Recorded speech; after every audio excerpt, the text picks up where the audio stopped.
Are you here today on purpose? Well, obviously, if you're in the sanctuary, you decided to come here. If you're watching on your computer, then you decided to do that. Are you here, though, on purpose with your purpose? So you all have a purpose. Each of us has a purpose. We're not here by accident. We're not here this day. We're not here this lifetime by accident. But what is this that we call purpose? What is that really? Who or what are we called to be and do in this life?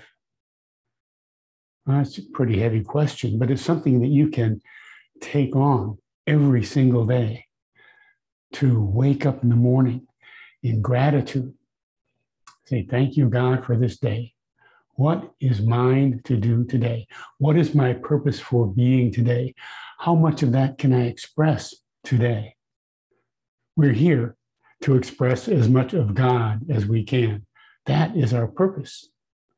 And we express God through our kindness, our compassion, our creativity, our energy, our enthusiasm, our understanding, all of these things.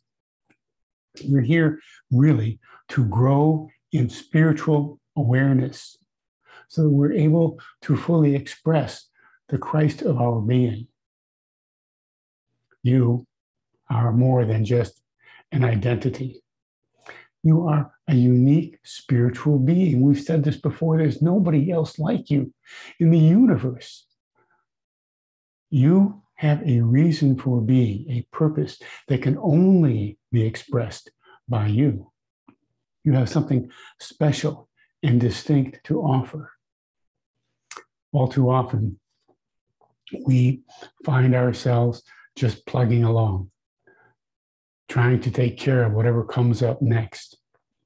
But when we begin with that place and from that place of being on purpose with our purpose, to share the light that we are, to be the Christ in this world, then we are energized. We are making a difference.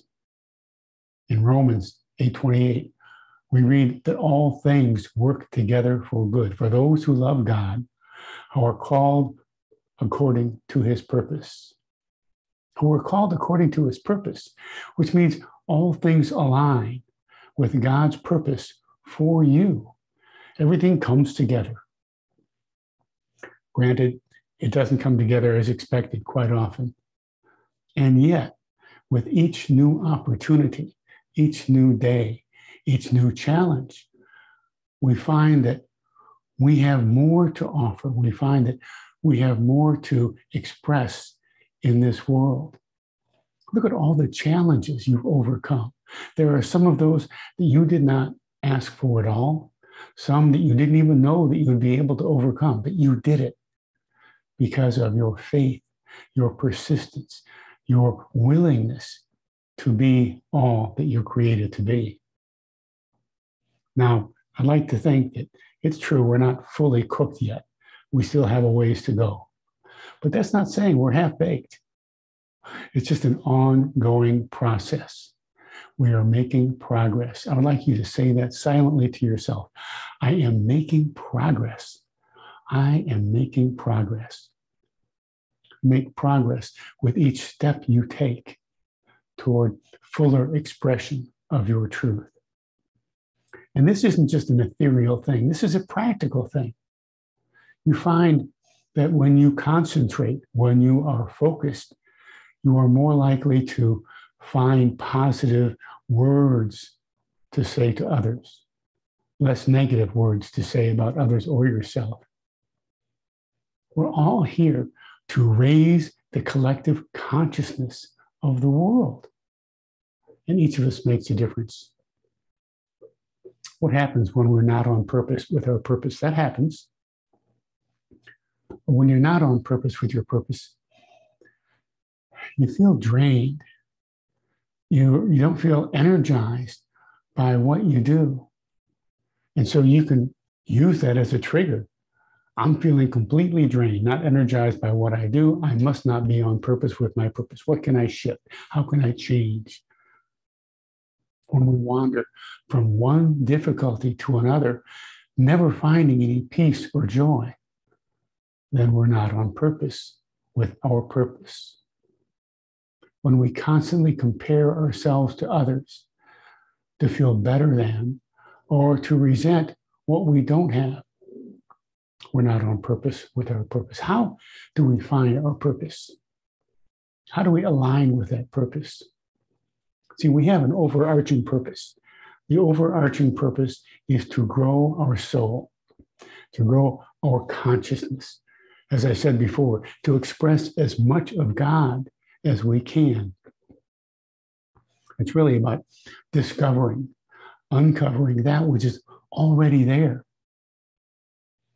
I'd like you to take some time to consider what your purpose is. Why are you here? What difference do you make? And know that you do make a difference, but you want to make a positive difference. You want to know that the world is better off because you were here. You have expressed kindness, understanding. You've been able to do things that you didn't think you could do, and that demonstrated to others that they can do the same. You see, we're all in this together. Many, many years ago, I wrote something I called My Covenant. I'd like to share that with you. I am on a mission. That mission is to see the Christ in everyone, including me. I have developed a mission statement that I test whenever I seem to forget why I'm here. It reads, my mission is to demonstrate peace, joy, acceptance, and the power of choice. You heard me say that recently. In demonstrating, I'm acknowledging that it's not enough only to know. I must take action. I live a life of peace. There is no greater peace than the peace of God. And when I feel drawn to the concerns of the outer world, I breathe in deeply and completely the peace of God, and it fills me. Just knowing and experiencing this peace allows joy to express from me. Joy is the topping on life's cake. Sometimes my life does not seem as joyful and peaceful as I know it can be. At those times, I learn to accept that there is good to be found in everything, that God's love for me is so great, I cannot always understand that it is there, reaching out for me. As I show acceptance, the truth of God is revealed to me. Finally, and most powerfully, I realize the power of choice. I choose how I experience the situations in my life. It is my perception that decides whether a glass is half empty, half full, or completely full of two different things. My life is completely filled with an unlimited number of things and experiences in which I can find and experience good. It is my covenant to choose to live a life that demonstrates as much of God as I can demonstrate. Since God is unlimited, I will continue to grow through surrender to the reality of God in my life. Now, if you're interested in getting a copy of My Covenant, please just email me at dan@revdan.org, and I'll be happy to send that to you.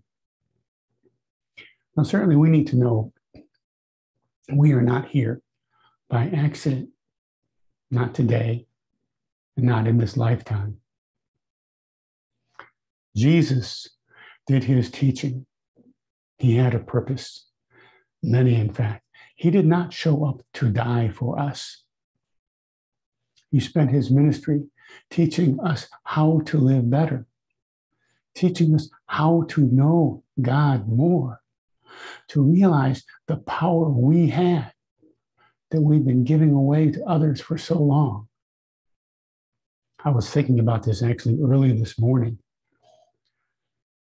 and it came to me that Jesus was not the gift to us. Jesus taught us about the gift God was to us.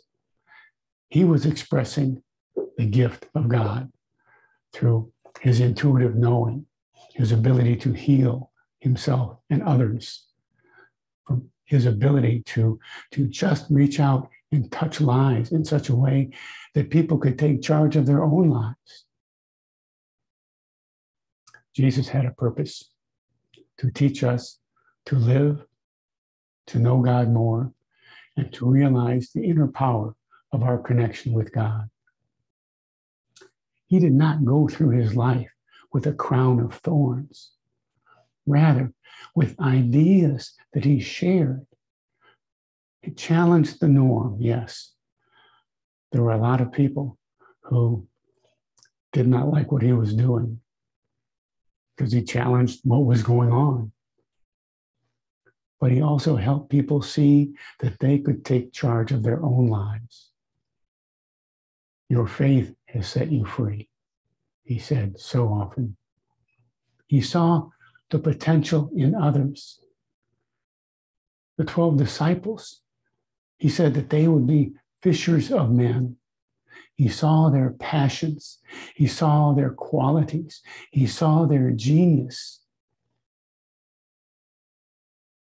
Let an awareness of Jesus the Christ be alive in you to show you your passion and your quality and your genius. Charles Fillmore, co-founder of Unity, wrote a book called The 12 Powers of Man. Most people in Unity are familiar with at least the title of the book and maybe some of these powers. The powers are imbued within us, and we express them all the time. We cannot not express the powers that we have. We can direct them, though, in more positive ways or in less positive ways. By being aware of that, we can notice when things seem not to be working out all that well, that we can make a new choice. So we take on these powers in full awareness, the power of faith. How do we use our faith? What do we believe in? How do we use the power of imagination? What do you imagine for yourself this day, this month, in this relationship, or this job, in this life? Use the power of judgment, using that to ascertain what is ours to do. The power of love. It's the harmonizing power of the universe, this power of love. It brings people together. It heals people. It helps us overcome any challenge that we have if we have enough love that we are choosing to express in our life. We have the power of life itself. We have the power of order, putting things in order and aligning with the divine order of life. We have the power of power itself. Now, each one of these powers has a physical place in the body. And I always think it's interesting that the power of power itself is in the root of the tongue. It's in the throat. So when we feel powerless, we cannot speak strongly with conviction. But when we are exercising the power of power, nothing can hold us back. We have the power of release. We're able to let go that which we no longer need. There's so much that we hold on to as we're growing through life, growing our souls. So much resentment, perhaps, unforgiveness, shame, blame, so many things. We don't have to hold on to these anymore. We can release them through our awareness of God in and through us. We have a power of strength. It's not just physical strength, it's mental, emotional, and spiritual strength. There's a power of understanding. This understanding is more than a cognitive understanding. It is a spiritual understanding. We cannot cognitively understand a lot of what goes on in the world. Why do certain things happen to certain people? But with spiritual understanding, we can know that there is a higher knowing. We have a power of will. This power of will allows us to take action, to move forward. And we have a power of zeal, enthusiasm. When we get hold of that, we're filled with joy, with passion, with ability to do whatever we're called to do. What is your stretch today? Is it opening your heart space to tell somebody what you appreciate about them? To tell somebody what a difference they make in your life? That's love. Is it to see things right rather than to set things right? That's the power of judgment. See, we see with spiritual eyes when we're using these powers. And our judgment is seeing things right, not trying to fix ourselves or others. Is it to believe for yourself and another that healing is possible? Physical healing, healing of a relationship, emotional healing. That is faith. What's the best you can display today? With faith, we believe in the most positive way that all things are working together for good. With imagination, we see possibilities, positive possibilities for us. We might have all the evidence in the world that something might not be able to work, but with our imagination combined with faith, we can see beyond that. And then we open our hearts, we open our minds, we receive divine ideas. And then circumstances change, we change. Maybe it's about release, choosing forgiveness, forgiveness of others, forgiveness of ourselves, forgiveness of circumstances that have happened in our lives. And I suppose that would mean forgiveness of God. Yes, sometimes we hold resentment to God, thinking that God is the puppeteer who made all these things happen. We need to see God as the energy that is seeking to express through us and allow ourselves to let go of the resentments we're holding on to, because all they're doing is weighing us down. And we do that by using the power of understanding, choosing to see from the highest viewpoint possible.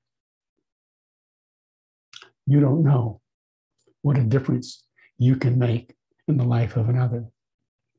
Positive or not so positive. It's really up to you. So no, we are not half-baked, but we might not be fully cooked yet. There is still work to do. Today, what is it that you are being called to do?